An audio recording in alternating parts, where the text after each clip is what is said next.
Très bien. Alors, je donne tout de suite la parole à Petra Amjoul, qui est professeure à l'Université de Nantes et qui va nous parler de l'audition de l'enfant. Merci. Alors, la question de l'audition de l'enfant joue un rôle important dans l'application du règlement Bruxelles II bis, comme le reconnaît avec une certaine force le considérant 19 de son préambule, ce qui s'explique assez facilement puisque l'instrument se place expressément sous l'égide des droits fondamentaux, donc en particulier la Convention internationale sur les droits de l'enfant, qui consacre le droit de l'enfant d'exprimer librement son opinion, et également la Charte des droits fondamentaux de l'Union européenne qui consacre ce même droit à l'article 24. Donc au plan procédural, ce droit d'exprimer son opinion se traduit par le droit d'être entendu en justice, que consacre expressément notamment l'article 12 alinéa 2 de la Convention internationale des droits de l'enfant. Alors, dans le règlement de Bruxelles II bis donc actuel, pas moins de 4 articles sont consacrés à cette garantie accordée au droit de l'enfant à être entendu. Donc, sur le terrain de la compétence directe, on trouve l'article 11 qui veille au respect de ce droit lors d'une décision qui ordonne le retour de l'enfant après un enlèvement. Et sur le terrain de la reconnaissance et de l'exécution des décisions, ce sont les articles 23, 41 et 42 qui essayent de garantir aussi cette exigence d'audition de l'enfant, donc soit pour l'exécution des décisions sur la responsabilité parentale en général, et plus particulièrement donc pour les décisions sur le droit de visite ou le droit de retour, les articles 41 et 42. Donc, à l'heure actuelle, on a déjà l'impression que l'audition de l'enfant a une place importante dans le règlement de Bruxelles II bis. Or, précisément, c'est paradoxalement la force qui est donnée à cette audition de l'enfant qui s'est révélée être une source de handicap pour le bon fonctionnement du règlement, et en particulier sur le terrain de la reconnaissance des décisions relatives à la responsabilité parentale.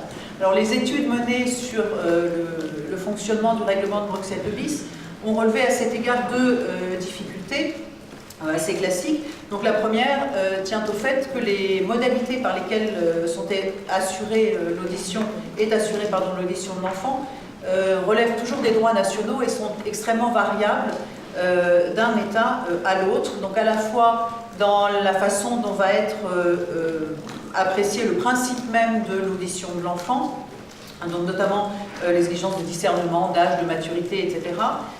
Aussi l'exécution pratique de cette audition, qui va la faire, comment va se faire cette audition, ou encore les conséquences de l'audition si elle est faite, donc en particulier dans quelle mesure le juge doit suivre ou pas la parole de l'enfant. Donc tout ça donne lieu à des pratiques assez diverses d'un État à l'autre. Donc c'est une première difficulté. La deuxième difficulté qui s'ajoute à celle-ci, c'est le fait que le règlement de Bruxelles II bis envisage le respect de l'audition de l'enfant surtout dans le contentieux, ou lors plus exactement de la circulation des décisions, donc en particulier dans les dispositions de l'article 23.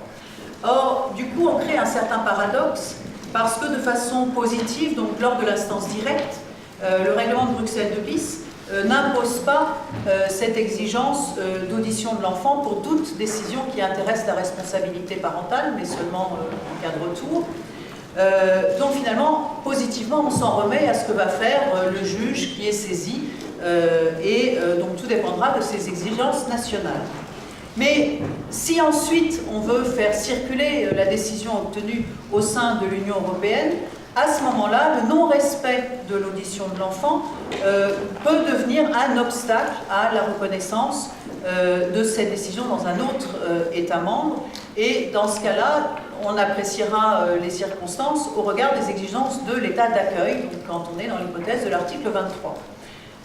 Donc quand on prend conjointement ces 2 difficultés, donc les diversités nationales et la place que donne l'article 23 à cette audition de l'enfant, la pratique jurisprudentielle a montré que l'exigence d'audition de l'enfant devient finalement un obstacle à la circulation des décisions relatives à la responsabilité parentale, dans l'hypothèse où l'État d'accueil est plus exigeant en la matière, en gros, que l'État d'origine.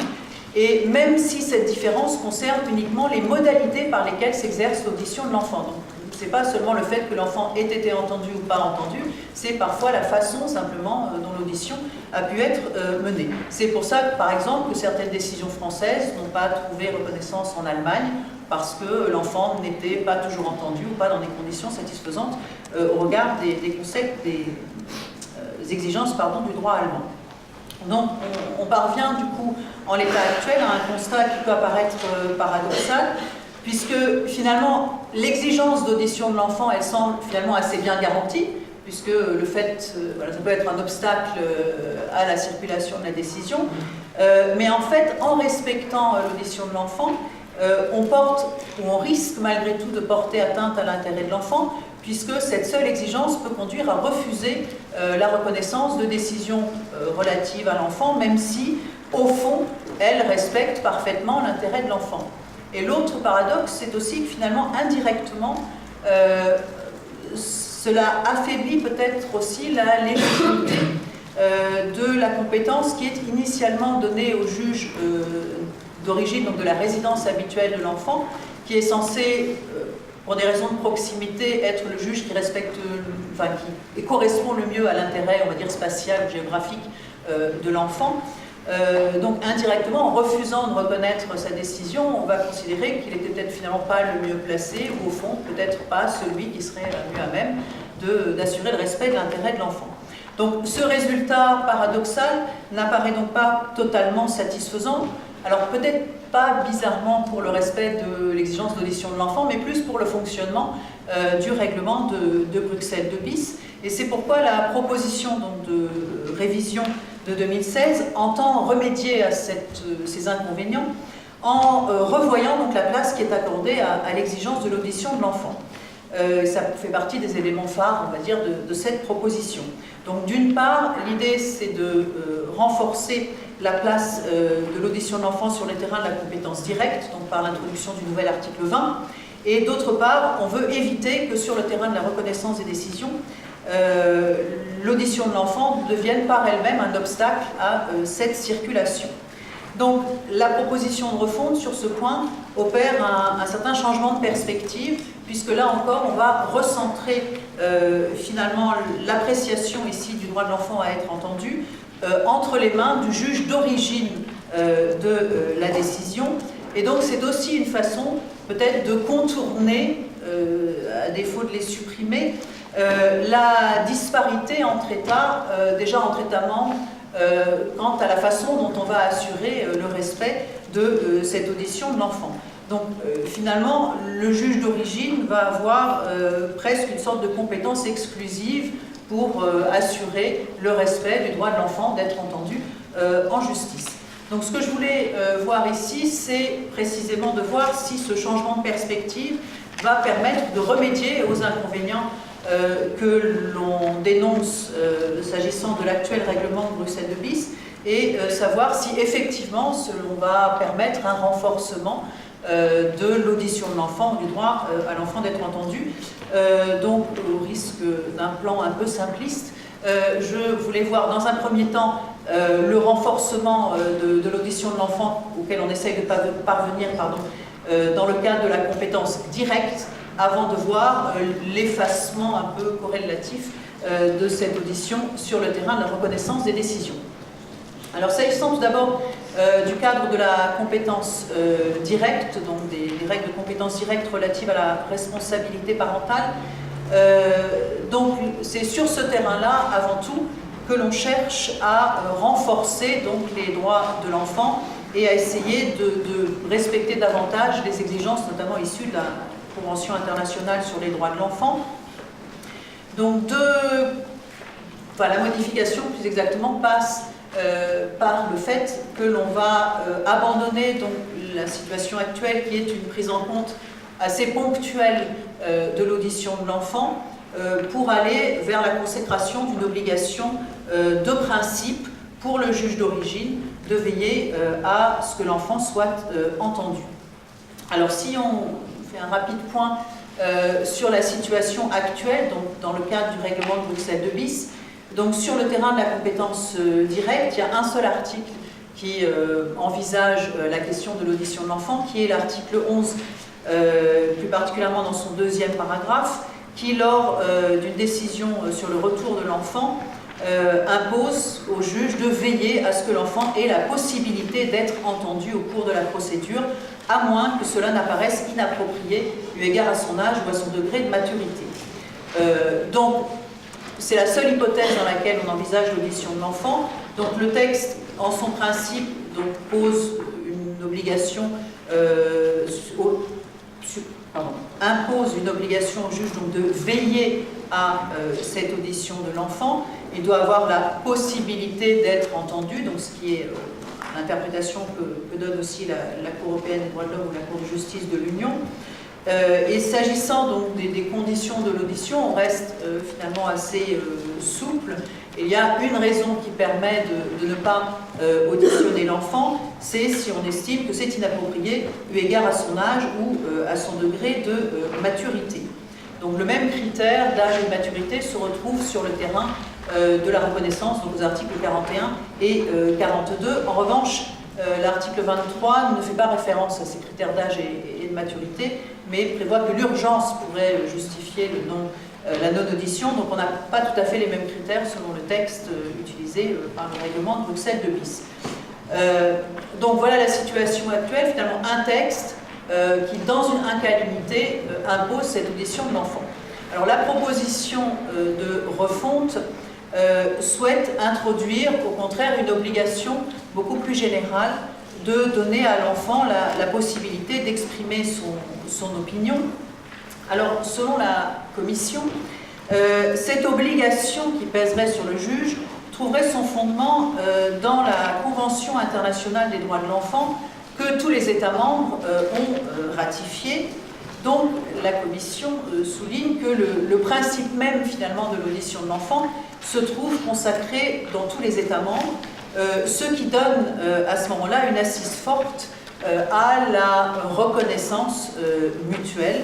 Donc, grâce à cette équivalence, finalement, entre États membres sur la question de l'audition, elle peut, sans difficulté, être appréhendée par le seul juge d'origine de la décision, et les autres États devront faire confiance à ce juge d'origine, peu importe si les modalités pratiques finalement diffèrent d'un État à l'autre.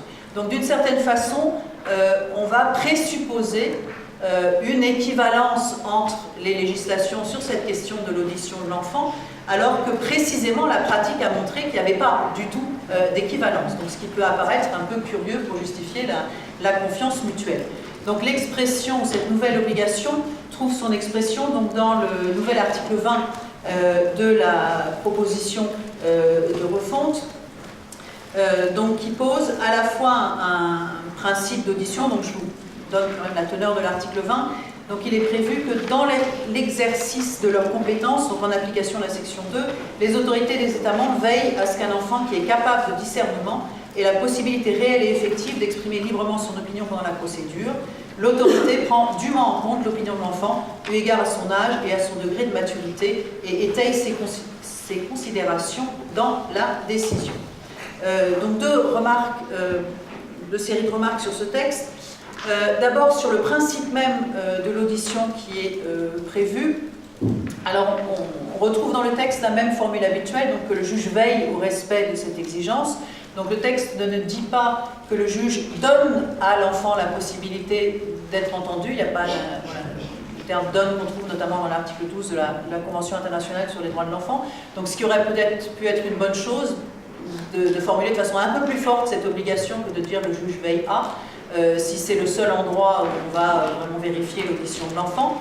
Là encore, on retrouve l'obligation et la possibilité pour l'enfant d'être entendu, mais on a imposé un certain degré d'exigence puisque la possibilité doit être réelle et effective, donc ce qui ne se retrouve pas par exemple dans l'actuel article 11, donc ce qui marque sans doute une volonté de renforcer l'exigence, mais malgré tout il restera toujours des hypothèses où l'enfant ne pourra pas être entendu, donc ce qui pourra poser problème de la justification de cette non-audition de l'enfant et notamment dans le certificat qui accompagnera la décision du juge. La deuxième remarque quant au principe de l'audition, c'est qu'on place donc l'audition entre les mains des autorités des États membres, donc, qui sont compétentes en vertu du règlement. Donc deux remarques à ce titre. C'est que déjà ça suppose que l'on ait affaire à une autorité au sens du texte. Donc ce qui m'a amené à m'interroger finalement sur le point de savoir si il n'y a pas cette idée sous-jacente que l'audition de l'enfant ne pourrait être vraiment garantie que s'il y a intervention d'une autorité au sens du règlement ou d'un juge plus généralement. Donc je me suis posé la question aussi au regard de l'introduction en droit français du divorce par consentement mutuel sans juge, donc de savoir si le fait qu'il n'y ait aucun juge qui intervienne dans cette procédure, notamment pour le volet parental, ne pourrait pas poser difficulté s'il s'agit ensuite d'exécuter la convention des époux dans un autre État membre pour ce volet parental, du fait qu'il n'y ait pas de juge et donc pas cette garantie, on va dire juridictionnelle ou par une autorité, du droit de l'enfant d'être entendu. Donc ça pourrait être intéressant de lire peut-être entre les lignes dans ce texte, que finalement la vraie garantie elle passe aussi par l'intervention d'un juge et quand on veut chercher à faire circuler la décision, que ça fait partie peut-être aussi des éléments. Et l'autre remarque sur le fait qu'on fasse appel aux autorités des États membres, c'est que peut-être cela implique aussi que l'on soit plus vigilant dans la détermination de la compétence du juge d'origine et notamment du principe de proximité, si j'ose dire, entre le juge et l'enfant. Et ce qui explique, donc ça rejoint aussi des considérations, ce qu'a évoqué Sabine par rapport à la perpetuatio fori, et le fait que dans la proposition de règlement, on cherche à faire évoluer aussi cette question pour éviter que le juge reste compétent trop longtemps alors qu'il n'y a plus vraiment cette proximité si c'est ce juge-là qui doit se prononcer sur l'audition de l'enfant. Donc voilà pour le principe de l'audition. Alors s'agissant des critères de mise en œuvre de cette obligation pour le juge d'origine d'entendre l'enfant, ce qu'on constate à travers l'article 20, c'est que finalement la proposition de refonte, elle cherche à procéder à une certaine uniformisation des critères ou des modalités, on va dire, d'audition. Donc d'abord, quant aux cas dans lesquels il faudra procéder à l'audition, puisque le critère utilisé par le texte, c'est le critère du discernement. Donc c'est le discernement de l'enfant qui justifie ou qui impose à ce moment-là au juge d'entendre l'enfant. Donc il y a une certaine uniformisation en ce sens du critère de déclenchement. Donc on ne retrouve plus l'âge et la maturité qui étaient sur ce terrain-là le critère. Donc ce qui est intéressant, voilà, on utilise le même critère pour tout le règlement. Et on a la même uniformisation, ou volonté du moins d'uniformisation, s'agissant du poids que l'audition de l'enfant pourra avoir pour le juge.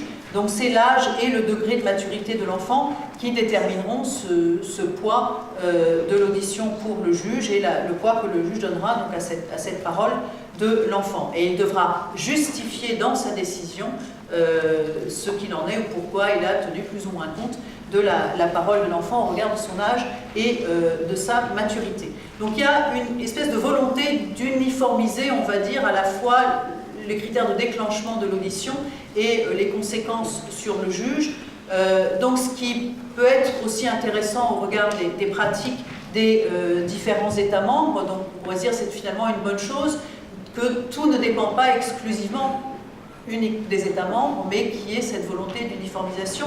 Mais alors, dans ce cas-là, le regret, ou le mien du moins, c'est peut-être que la proposition n'aille pas plus loin et reste finalement assez vague dans les critères qui sont posés et ne pose pas un espèce de socle minimum dans la façon dont pourrait être ou devrait être organisée ou mis en œuvre cette audition de l'enfant dans les différents États membres. Puisque c'est le seul juge d'origine qui va l'apprécier, on aurait pu penser qu'au lieu de donner des critères tellement vagues, voilà, il faut le discernement, etc., on soit un tout petit peu, tant qu'à être dans une volonté d'uniformisation, qu'on aille peut-être un petit peu plus loin pour éviter ou vraiment contrer cette disparité entre les États membres.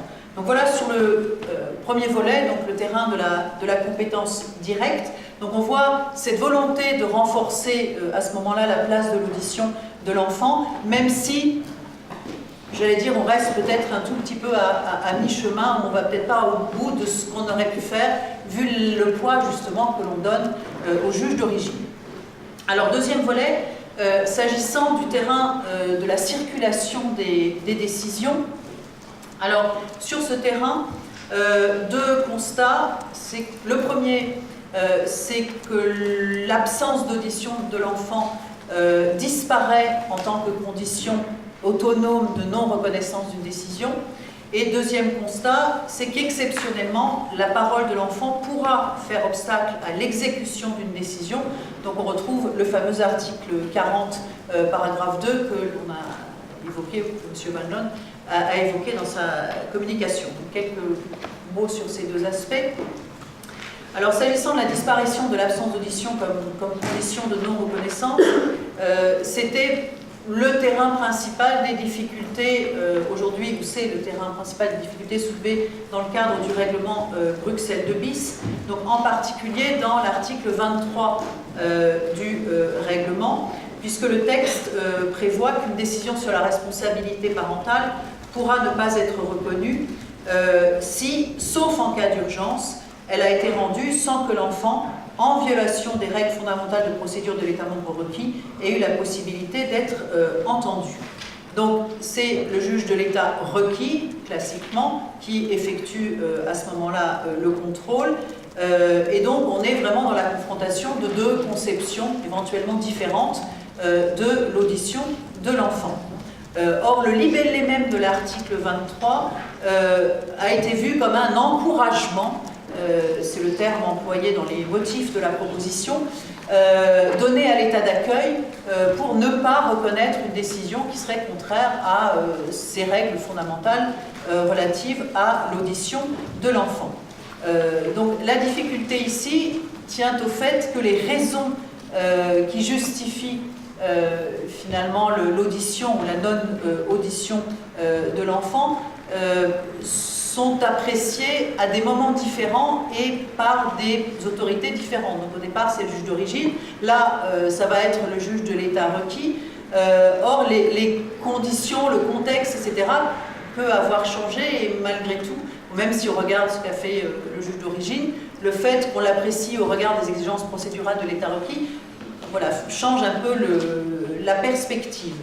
De même, l'appréciation de l'urgence reste finalement assez floue et on ne sait pas, voilà, a priori c'est le juge d'origine qui a apprécié l'urgence au regard du contexte du moment, qui ne sera peut-être pas le même voilà, qu'aura en vue le juge de l'État requis. Donc tout ceci rend assez difficile, peut-être particulièrement sensible, le juge de l'État requis pour éventuellement refuser cette reconnaissance. Donc on a là un obstacle assez fort à cette reconnaissance. Donc c'est pour essayer de remédier à cette difficulté que la proposition donc, de refonte écarte l'absence d'audition comme condition autonome de non-reconnaissance. Donc dans le nouvel article 38 du règlement, donc on est vraiment dans l'idée que l'état d'accueil d'une décision devra pleinement faire confiance à l'état d'origine en ce qui concerne cet aspect de la décision relatif à l'audition de l'enfant, puisque, on l'a vu tout à l'heure, par hypothèse, tous les États ont ratifié la Convention internationale des droits de l'enfant. Alors, là aussi, quelques questions. Alors, la première question, c'est que, a priori, donc, l'état d'accueil ne peut pas directement soulever l'audition de l'enfant pour refuser d'accueillir la décision. Alors, la question qu'on peut se poser, c'est de savoir s'il pourrait malgré tout le faire en se plaçant sur le terrain de l'article 38, paragraphe 1er, c'est-à-dire la non-conformité à l'ordre public, à son propre ordre public, puisque l'article 38, paragraphe 1er, permet donc un refus de reconnaissance en cas de non-conformité de la décision à l'ordre public de l'État requis au regard de l'intérêt supérieur de l'enfant. Donc, est-ce qu'on pourrait considérer que s'il y a une divergence dans les modalités d'audition entre l'état d'origine et l'état d'accueil, ce soit contraire à l'ordre public de l'état requis au regard, voilà, notamment, de l'intérêt supérieur de l'enfant? Alors, de façon générale, sans doute non, puisque ce serait aller directement à l'encontre de ce qui a été souhaité. Donc en particulier, si la divergence elle est juste sur les modalités d'audition, ça ne semble pas justifié. Alors en revanche, on pourrait quand même penser que l'appel au motif général d'ordre public pourrait être intéressant dans une hypothèse, c'est celle où aucune audition de l'enfant n'a eu lieu dans l'état d'origine, donc sans que cela ne soit justifié par l'absence de discernement de l'enfant. Donc le cas où peut-être on pourrait refuser la reconnaissance parce qu'il n'y a pas eu d'audition de l'enfant, c'est finalement l'hypothèse où le juge d'origine n'aurait pas respecté les principes même de l'audition de l'enfant, c'est-à-dire les principes qui sont posés par le règlement lui-même, donc l'article 20, et qui impose cette audition de l'enfant. Donc c'est pas les modalités internes finalement de l'état d'origine qui sont en cause, mais le fait qu'il se soit mis lui-même en contradiction avec les exigences du règlement. Donc peut-être que dans ce cas-là, il devrait être permis, même certainement, à l'état d'accueil de refuser de reconnaître la décision parce qu'il n'y a pas eu du tout d'audition de l'enfant. Mais comme le soulignait notamment le GEDIP, il faudrait sans doute apporter une précision sur ce point à l'article 38 pour être voilà, clairement fixé sur cette question. Alors deuxième interrogation pour terminer sur cette disposition de l'audition comme condition de non-reconnaissance, c'est que finalement, je me suis demandé si cette confiance que l'on fait à l'État à l'état d'origine, ici, enfin, ça m'a perturbée. Donc, on fait pleinement confiance donc ici à l'état d'origine. Donc, si on met en lien ici ce contrôle de l'audition de l'enfant avec la suppression prévue de l'exéquatur que l'on va voir, tout revient, ou toute la place ici encore revient uniquement au juge d'origine. Donc, moi, l'interrogation évidemment qui vient, c'est de savoir si finalement ça apporte vraiment une garantie suffisante à ce respect de l'exigence de l'audition de l'enfant, notamment lorsqu'on voit la teneur du certificat de l'article 53 qui doit accompagner la décision du juge quand elle circulera. Donc quand on regarde les points qui intéressent l'audition de l'enfant, on va juste indiquer si effectivement l'enfant a pu exprimer son opinion, oui, mais oui, rien, etc. Donc il y a finalement assez peu d'éléments pour savoir dans quelles conditions, etc., tout ceci s'est passé. Et quand il n'y a pas eu d'audition, on ne sait pas forcément pourquoi. Donc je ne suis pas certaine que du coup on assure effectivement sur ce terrain-là une véritable garantie à l'audition de l'enfant. Et l'interrogation, elle est d'autant plus forte dans les hypothèses où la décision sur l'enfant prendrait place dans un accord privé entre époux qui circulerait dans le cadre du nouvel article 55, où le certificat annexé à ce moment-là n'est plus du tout le même, donc on ne retrouve plus les questions sur l'audition de l'enfant. Donc qu'en est-il si on a un accord privé entre époux, je pense encore une fois au divorce par consentement mutuel, qui comporte des décisions sur l'enfant, où on n'a même pas le certificat à ce moment-là pour savoir ce qui s'est passé, comment a été assuré, etc., cette audition. Donc voilà, donc le temps qui m'est imparti étant largement dépassé, je passe sur l'unique hypothèse dans laquelle est donc maintenue une certaine place à la parole de l'enfant, donc c'est celle de l'article 40 que l'on a déjà évoqué tout à l'heure, donc qui peut soulever des difficultés en termes de temps, puisque c'est bien plus tard que la décision d'origine que la parole de l'enfant sera à nouveau prise en compte, mais ce qui peut être une disposition intéressante dans le cadre de la responsabilité parentale, mais voilà, l'avenir le dira. Merci beaucoup pour votre attention.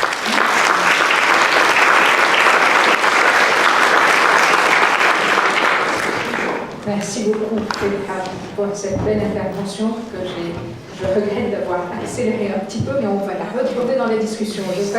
On est un peu pressé par le temps, mais je passe sans tarder la parole à Horatia Murvat sur la suppression de l'exéquatur. Merci Madame la doyenne.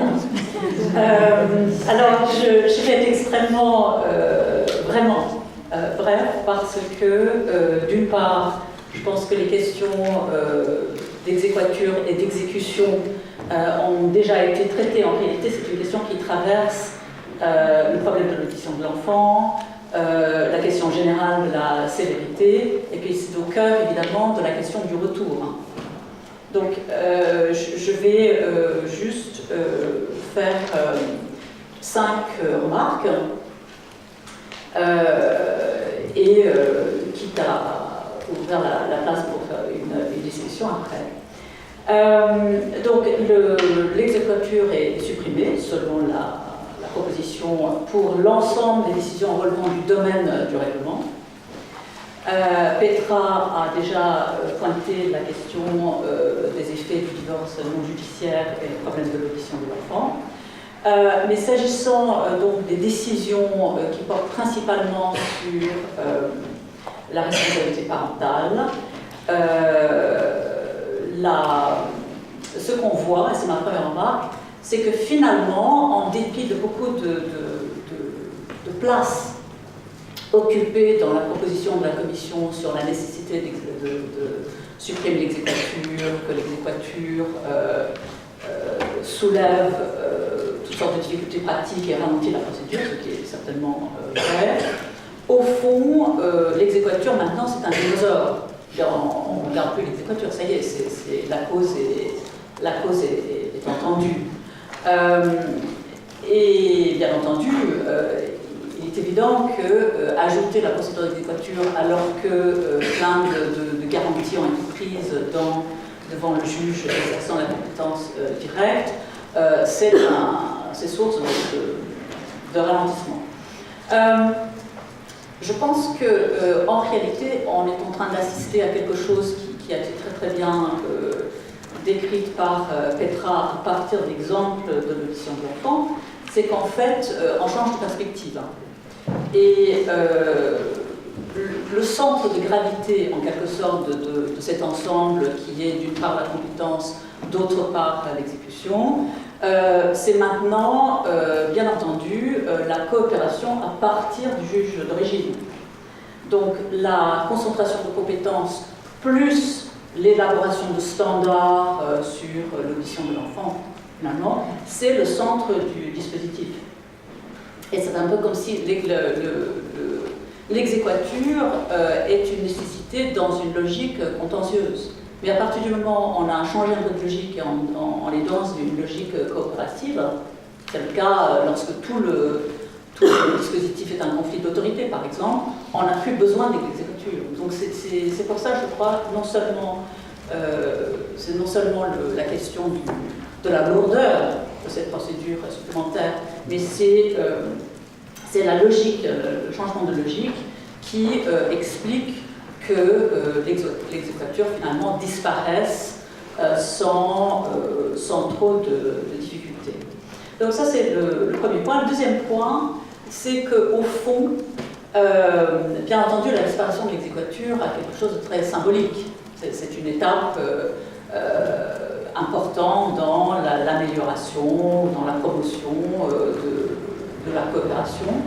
Mais en fait, et là encore, en dépit de la place occupée par tous les développements dans la proposition sur la sévérité, le coût, etc., en fait, ce qui est supprimé dans le volet responsabilité parentale, c'est l'exéquature qui jouait de toute façon, il me semble, un rôle relativement marginal. Parce que qu'est-ce qui est important dans l'exéquature? C'était le retour, le droit de visite, les obligations alimentaires, bien entendu.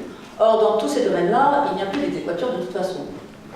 Par ailleurs, bien entendu, les décisions en matière de responsabilité parentale bénéficient de toute façon d'une autorité de plein droit. Donc, il faut supposer, pour voir l'impact de la disparition de l'exéquature, il faut supposer donc une décision sur la garde, sur l'attribution de la garde, qui soulève un conflit, mais pas un conflit aussi énorme que celui qui provoque donc le déclenchement des dispositions sur le retour. Ce qui est problématique, c'est la revendication donc par le parent investi du droit principal de garde, en quelque sorte, parce que celui qui a le droit de visite a déjà un droit immédiatement exécutoire. Et donc c'est uniquement dans cette hypothèse-là. Or, c'est important, c'est bien de supprimer l'exéquatur, etc. Je ne suis pas sûre que ce soit le dispositif central du tour. Et à cet égard, et c'est mon troisième point, il faut essayer de réfléchir à des hypothèses concrètes où il y aurait un conflit sur le droit de garde, où il y a eu besoin d'exéquatur, qui ne soit pas l'hypothèse spécifique du droit de visite et qui ne relève pas des dispositions sur le fast track, sur le retour. Et on peut supposer que cela concerne l'hypothèse qu'a suggérée Sabine, je pense, un État membre en tiers par rapport à la résidence principale de l'enfant et du parent gardien et éventuellement par rapport à la résidence du parent investi du droit de visite. Donc il est possible que ce soit du côté de l'État tiers qu'on voit l'impact essentiel de la suppression de l'exéquatur. Donc j'ai essayé d'imaginer des hypothèses où le père habite en France, la mère en Allemagne, la décision a été rendue par l'Allemagne, mais les enfants et les parents se retrouvent en Espagne, et voilà, qu'est-ce qui se passe? Eh bien, il n'y a plus d'exéquatur. Donc c'est peut-être ça l'impact essentiel, mais en réalité, c'est assez marginal comme importance dans l'ensemble. Voilà, donc on peut le traiter comme une source voilà, on réduit le coût de la procédure, mais on ne modifie pas l'équilibre essentiel du dispositif. S'agissant des modalités de la suppression de l'exéquatur, ou plutôt des modalités de circulation des décisions une fois l'exéquatur supprimée, eh bien pratiquement on a des certificats de circulation, ce qu'on connaît déjà dans d'autres domaines, et la possibilité pour le parent défendeur de s'opposer à la circulation de la décision dans l'état d'exécution pour un certain nombre de motifs de refus. Et là, la question de l'audition de l'enfant revient, puisque l'audition de l'enfant ne fait plus partie des causes de refus. Alors, ce qui est intéressant, me semble-t-il, du point de vue des modalités, mais qui demande là encore peut-être une imagination pour les hypothèses pratiques, c'est que la proposition veut simplifier les procédures et donc propose une procédure unique, ou une sorte de regroupement de procédures, s'agissant d'une part de l'exéquatur, enfin la contestation de l'exécution plutôt, et d'autre part l'exécution effective. Alors, là aussi c'est intéressant. Est-ce que pratiquement la dualité de procédure posait problème? Je ne sais pas. Puisque de toute façon, très souvent les motifs d'opposition à la circulation de la décision seront des motifs d'opposition à l'octroi de l'exéquatur, qui concernent la reconnaissance ex-octroi de l'exéquatur, et un obstacle à l'exécution effective. Donc il faudrait imaginer, pour que dans cette procédure unique, qu'il y ait encore un sens à distinguer les deux, qu'il y ait un changement de circonstance. Par exemple, je ne sais pas, la décision a une vocation à circuler, mais à la dernière minute, je ne sais pas, le parent gardien est malade, ou il y a un changement dans sa situation personnelle, et à ce moment-là, il s'agit de s'opposer à la circulation de décision sur le terrain de l'exécution effective. En tout cas, la Commission est convaincue que c'est important, donc ça doit l'être. La cinquième question, et là c'est mon dernier point, concerne en réalité la question du fast track. Donc c'est déjà, je reviens sur des choses qui ont déjà été dites et très bien par Hans von Loon. Il y a une chose qui est effectivement très intéressante du point de vue de la non-nécessité, de la disparition de nécessité de l'exéquature, c'est la question des mesures d'urgence octroyées par l'état de refuge dans des hypothèses d'enlèvement. Donc l'état de refuge prend une mesure de protection parce que, dit la Commission, au cas où l'enfant serait exposé à un grave danger, au risque de se retrouver dans une situation intolérable s'il était renvoyé dans son pays de résidence habituelle sans aucune mesure de protection. Donc ça pourrait, comme Hans l'a suggéré, impliquer l'attribution d'un droit de visite, par exemple, aux parents enleveurs. Il devrait aussi être possible pour la juridiction de l'État membre de refuge d'ordonner des mesures de protection d'urgence pouvant également, le cas échéant, voyager avec l'enfant, dit la Commission. Donc, cela veut dire que ces mesures-là voyageraient avec l'enfant, donc traverseraient la frontière quand l'enfant est renvoyé, et n'auraient pas besoin d'exéquature dans l'état d'origine, c'est-à-dire l'état de résidence habituelle de l'enfant avant l'enlèvement. Alors, ça me paraît très intéressant, je vois très bien l'intérêt pratique de cela. Il me semble que là, on est en train de voir, ce que Hans a très bien expliqué déjà, une sorte de rééquilibrage du système du possessoire. C'est-à-dire qu'en réalité, le système du possessoire est trop brutal. Il est évident que l'état de refuge aura de temps en temps des choses très importantes à dire, qu'il y aura des cas où il est important que l'enfant soit protégé en dépit de la brutalité du système de retour, qui par ailleurs marche très bien et on l'espère dans la plupart des cas fonctionne sans atteindre gravement à la situation de l'enfant. Mais il peut arriver des cas où effectivement l'état de refuge doit intervenir et donc on assiste à un rééquilibrage du possessoire. Et ça me paraît extrêmement intéressant. Bien sûr, c'est un tâtonnement. C'est un système, du coup, comme l'a dit Hans, très compliqué. Mais de toute façon, le fond est très très compliqué. C'est compliqué pour toutes les raisons qu'on a déjà vues et entendues. On est à la jonction de deux systèmes juridictionnels, deux systèmes normatifs, entre deux parents, entre deux pays. Il est absolument évident que le système, il n'y a pas de réponse simple. Donc la question est de savoir où est-ce qu'on met le curseur, comment est-ce qu'on trouve un équilibre. Et il me semble que l'idée de donner un peu plus de place à l'état de refuge, qui est au fond ce qui a éliminé par le fast track, est une bonne chose.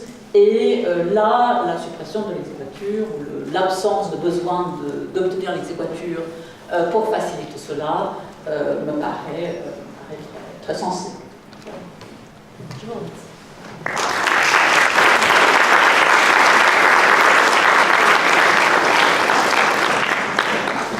Merci beaucoup d'avoir ouvert tant de pistes en si peu de temps et de nous avoir permis de... Voilà, le temps. Je donne tout de suite la parole à Elsa parce que normalement la dernière table ronde était censée commencer dans 5 minutes. Le débat est donc ouvert. Voilà.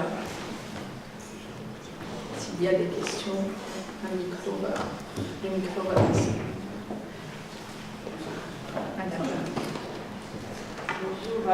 Oui, j'aurais juste peut-être quelques petites remarques sur ce que vous avez dit sur l'intérêt de la proposition en matière de suppression d'exéquature, en matière de responsabilité parentale. Il me semble qu'il y a même beaucoup d'intérêt et que la responsabilité parentale, ce n'est pas uniquement le droit de visite et les décisions de retour. Et c'est vrai que en matière familiale ou en matière de protection des mineurs, le juge aux affaires familiales s'appuie d'abord sur qui est titulaire de l'exercice de l'autorité parentale. C'est quelque chose d'extrêmement important, de savoir qui peut décider des choses importantes pour la vie de l'enfant. Donc actuellement, ça ne circule pas comme ça, pour une déclaration de force exécutoire. Et il y a également un enjeu sur la résidence habituelle de l'enfant, chez qui la résidence habituelle de l'enfant est fixée. Ça encore, je pense que c'est quelque chose qui a vocation à circuler, devrait circuler, je dirais, facilement, pour le moment qui est soumis à la déclaration de force exécutoire. De la même façon, les décisions de placement, qui sont prises par les juges des enfants, ne circulent pas sans exéquatur actuellement, et donc ça peut être intéressant aussi de supprimer les exéquatures dans ces hypothèses-là. Et deuxième point, deuxième petite remarque sur la juridiction de l'exécution, il me semble, en tout cas si j'ai bien compris la proposition, que c'est vraiment une grande nouveauté dans la proposition de refonte, et c'est quelque chose d'extrêmement nouveau, notamment par rapport à certaines traditions juridiques, comme la tradition juridique française en matière d'exécution. Il n'y a pas en France de juridiction d'exécution en matière familiale. Donc s'il y a une contestation en matière d'exécution de la décision, il n'y a pas de juridiction qui va statuer sur est-ce que je dois accorder la force publique, l'exécution forcée, ordonner l'exécution forcée, est-ce que je dois un peu amender la décision pour permettre son exécution. Et ça, c'est vraiment, à mon avis, à mon sens, une grande nouveauté dans la proposition de la Commission. Voilà.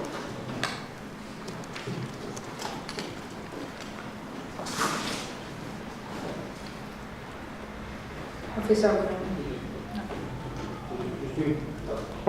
Juste une question vraiment pour bien comprendre le système par rapport à l'audition de l'enfant. Donc c'est le centrage vers le juge d'origine.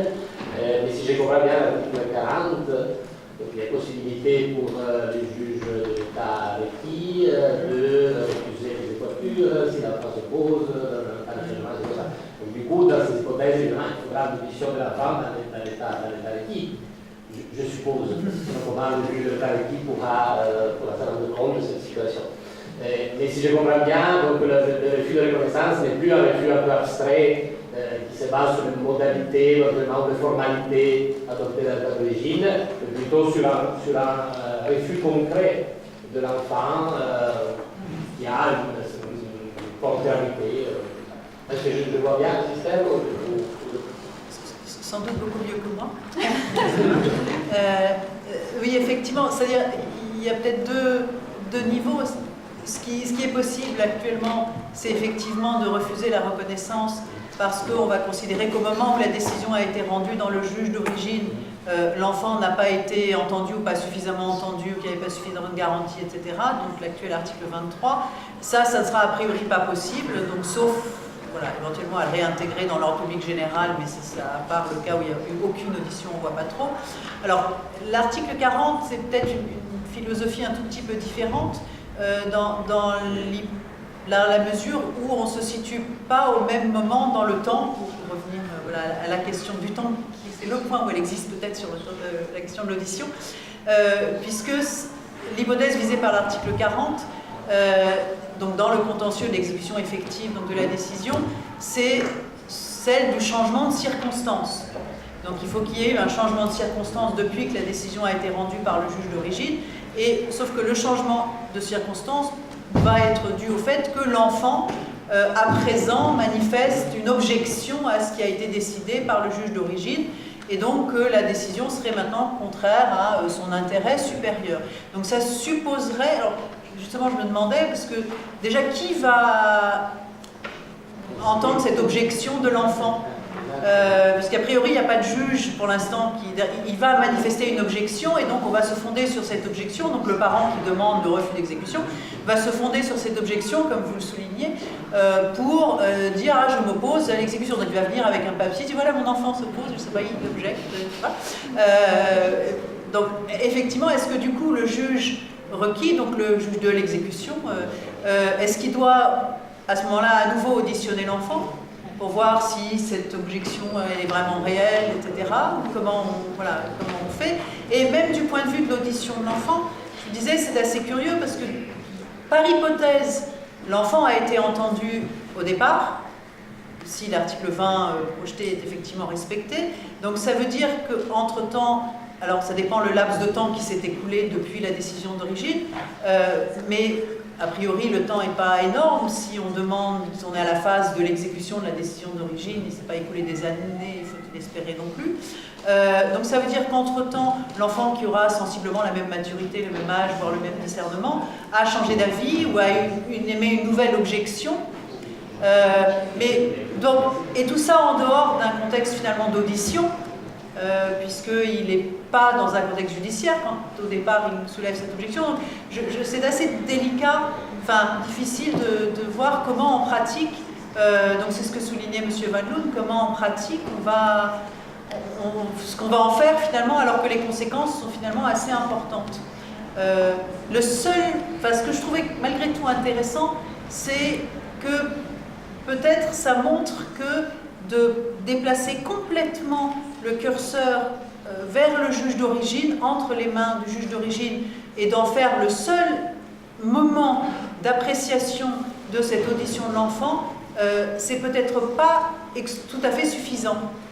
Et là, on voit qu'il y aurait peut-être quand même des cas où il serait intéressant que le juge d'un état requis soit en mesure d'écouter l'enfant ou de se prononcer sur cette question de l'audition de l'enfant. Donc c'est peut-être ça qui est intéressant dans cette disposition. Alors c'est peut-être, on est dans le tout ou rien, c'est-à-dire tout au juge d'origine, ou alors voilà, brusquement tout au juge de l'état requis, il y a peut-être un juste milieu.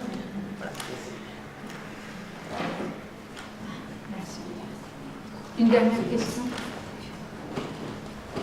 Sinon, je peux la poser comme ça aussi. Ça va arriver rapidement.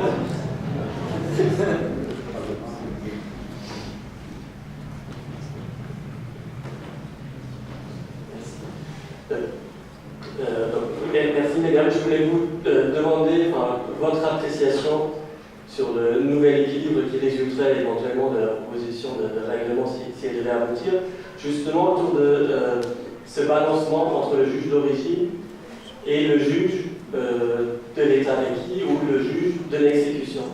Autour de l'idée que si une exécution forcée devient nécessaire, alors on rentre quand même là dans une vraie gravité de la situation, et c'est là qu'il y a un risque avéré d'atteinte à l'intérêt de l'enfant. Tant qu'on parvient à éviter la nécessité d'une exécution forcée, on est dans une situation idéale ou quasi idéale, harmonieuse, qui ne pose pas trop de difficultés. Mais lorsque l'exécution forcée devient nécessaire, alors c'est là que commencent toutes les difficultés. Certains ordres juridiques n'acceptent pas qu'en matière extrapatrimoniale, il puisse y avoir une exécution forcée. Par exemple, d'un droit de garde, on ne peut pas imposer à un parent d'aller rendre visite à son enfant parce que ce serait contraire à l'intérêt de l'enfant que d'être face à un parent qui refuse de le voir. Et donc, ici, l'équilibre qui est trouvé, qui finalement dit, au stade de l'exécution, il faut quand même vérifier si l'exécution forcée ne porte pas excessivement atteinte ou ne porte pas atteinte à l'intérêt de l'enfant. Est-ce que c'est un équilibre qui vous paraît sain, parce qu'il remettrait l'enfant dans une juste place, ou alors dangereux, parce que ça risque de nuire à l'autorité du juge d'origine et de permettre au juge de l'exécution de s'opposer à ce qu'a décidé le juge d'origine?